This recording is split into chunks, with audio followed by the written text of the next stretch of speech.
Yo, what is cracking, gang? It's T Nasty, and today I got an absolute banger for you guys, man. Shout out to my boy Bedtime. I'm gonna link him in the description below, man. He's the number one pound for pound on MMA YouTube right now. Shout out to him. I'm low key stealing this idea from him. Now I'm gonna let you have your glory, Bedtime, but I'm coming for you for the best hater on MMA YouTube, man. Today we're gonna be hating on UFC fighters. Now, the absolute state of UFC in 2024, man, it's just ridiculous. I gotta let something out, so.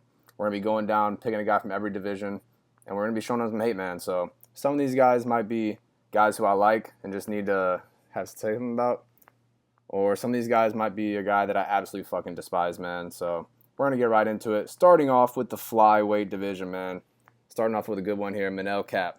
Now, I actually fuck with Manel Cap, man. He's cool as fuck, super base, very exciting fighting style. I like watching him fight. The only problem is he cannot get his shit together, man. He's constantly missing weight, pulling out of fights. He's getting into altercations backstage with Muhammad Mokaev, man. It's just ridiculous. He says controversial things, getting himself in trouble, man. This dude was literally one win away from a title shot. He had the main event with Mateus Nicolau earlier this year.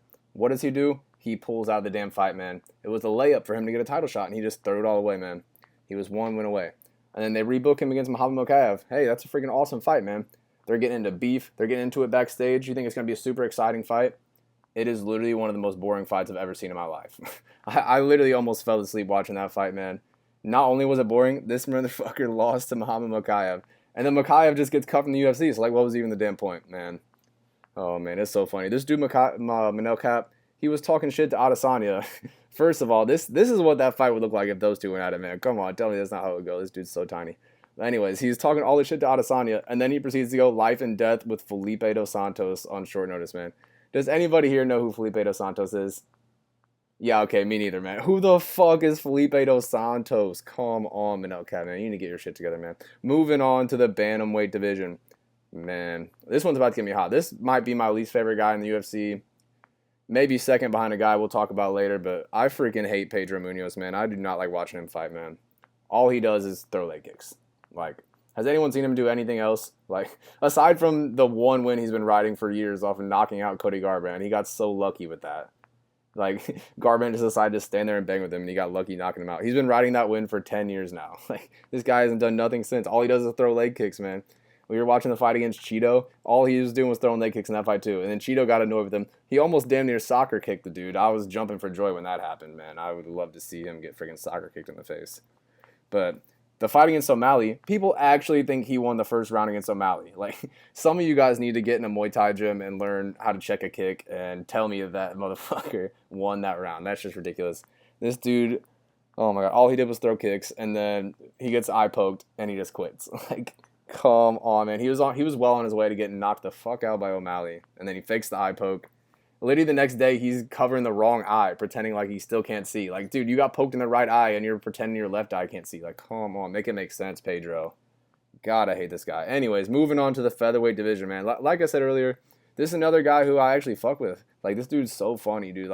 Every time I watch a Bryce Mitchell interview, I just be laughing, man. But see, that's the thing about him is he be going off about the world being flat and gravity not being real. What the fuck? He's in the interview and Michael Bisping's literally laughing at this dude because he's talking about gravity not being real. Come on, man. He's so dumb. He's so dumb. Probably because he's inbred from down south, but he's just like just like Pedro Munoz. I'm gonna edit that out. Just like Pedro Munoz, he's riding off one win from forever ago when he got that stupid-ass twister. He's been trying to recreate that ever since. The fight right after that, he literally went for a twister 20 times and did not get it. But, man, it was great when he got knocked out by Josh Emmett, though, wasn't it, guys? Man, he looked like that Australian breakdancer. Nah, but this dude really needs to focus on fighting and less on spreading Christianity. He could probably be a problem if the fight took place in a church. Anyways, moving on to lightweight division. We got Michael Chandler, man. This is another one. This is my boy. I love Chandler, man. He's a Mizzou legend right down the street from me, but, man, this guy just has the worst fight IQ of all time. You're a top-level grappler. You could wrestle any of these guys, but you just choose to bang with all of them and brawl. Dude, you could have easily got a title shot forever ago if you just went down the right path with your fighting style, but whatever, man. This dude, he was literally cheating in the fight against Poirier. He's fish hooking him, freaking spitting snot on him, grabbing his gloves. This dude is just a dirty fighter, man. It's ridiculous. He's definitely an exciting fight merchant. If this dude wasn't having brawls, he'd probably still be in the freaking Bellator, PFL, whatever. Like, you're not a motivational speaker, Chandler. Freaking lacing up the bootstraps and whatnot. We're not going to see you at the top, Chandler, because you're still going to be waiting for this McGregor fight. You are not going to fight Conor, dude. Move on. You need to get a win, get back in the top 5, and get on the road to a title shot. Like, you're not fighting Conor, man. Move on. Anyways, moving on to the welterweight division. Now, this is the guy I mentioned earlier. This probably is my least favorite guy in the UFC. Like, this is about to be a generational rant, boys.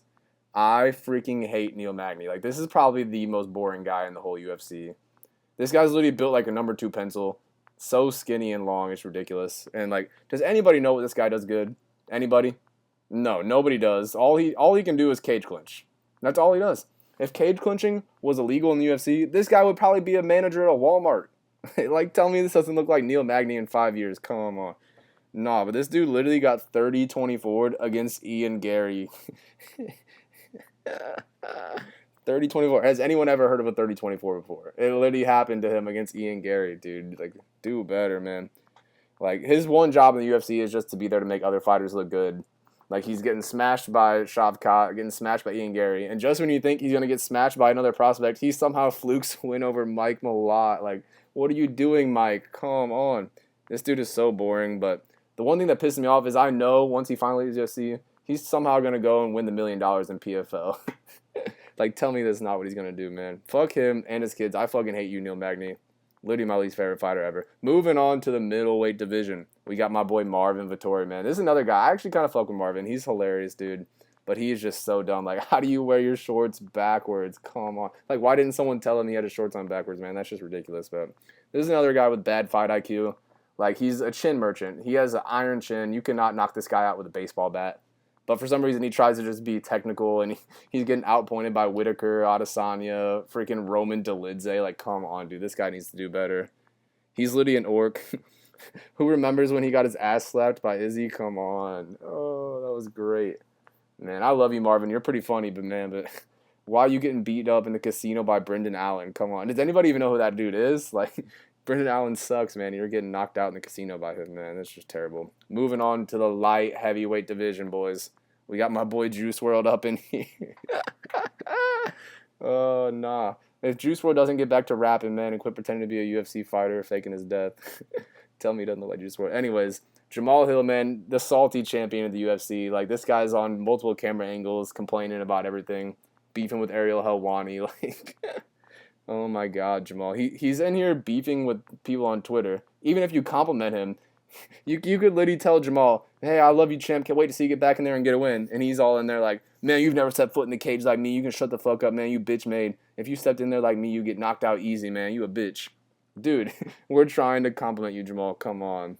And one of the worst things about Jamal, this dude literally got TKO'd by Paul Craig. Like, how do you get, dude, how can you say you're a UFC champion and you got Paul Craig TKO on you, man? Like, come on. Like, I don't think anybody else has ever been TKO'd by him before, and it happened to Jamal, so that's just ridiculous. Oh, man. He had probably the most satisfying humbling of all time against Alex Pereira. Dude was talking all that shit, shooting the arrows at him and whatnot, and then he got knocked out in one punch, man. That's probably the only satisfying humbling that was better than that was Justin Gaethje against Oliveira. That was a good one. We'll talk about that another time, but, man, this guy's literally the Twitter fingers champ. We need to give him this belt instead of the one he had, man. I like Jamal, but you just got to get your shit together, dude. I'm tired of you. Anyways, moving on to the last one we got today, boys, to the heavyweight division. We got my boy Tai Tuivasa. Man, this is another one. I love Tai. He's one of my favorite fighters, probably, but this dude just needs to get his shit together, man.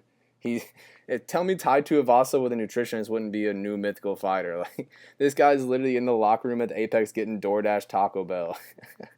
Y'all see this, man? Oh, man. How do you get finished by Sergey Spivak and Marcin Tybura? Like, come on, Tai.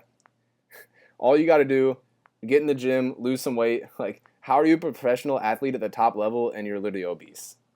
Make it make sense, man. Like, oh, man. Quit ordering Taco Bell and just start trying, and you could literally be a problem, Tai. Man. But anyways, that's all we got for today, boys. Let me know down in the comments if you agree or disagree with any of the hate I'm giving here. Let me know what fighters you guys love to hate on. Freaking the UFC is just so bad in 2024, boys. We're finally getting to the end. We got a big pay-per-view coming up soon at 306 with the Sphere. But, yeah, anyways, if you liked the video, let me know in the comments. Leave a like, subscribe, and I'll see you on the next one. Take it easy, gang.